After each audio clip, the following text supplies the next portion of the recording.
So, in this first data set, you are going to be looking at the digestive tracts of several animals, so herbivores, omnivores, and carnivores, and looking at their digestive tracts and then trying to figure out what kind of eater that they are.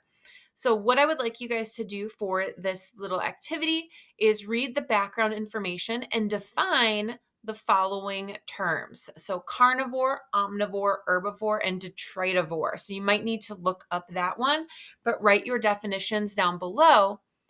And what I would like you to do is for each of these species, predict which feeding niche they are.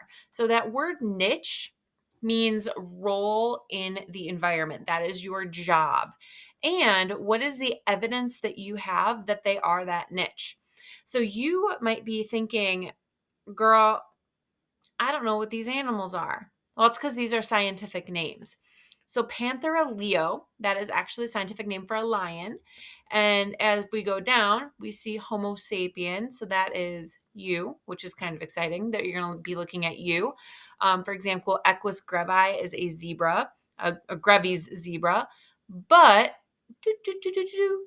they're all listed on the next page. So on here, what you are going to be doing is looking at all these digestive systems. So, for example, if we look at this first one for an African lion, so the Panthera leo, I'm looking and I see a stomach, I see a small intestine, and I see a large intestine, and this little tiny thing right here, this little teeny tiny thing, that's the cecum. So I can tell that this organism does not have a very large cecum at all.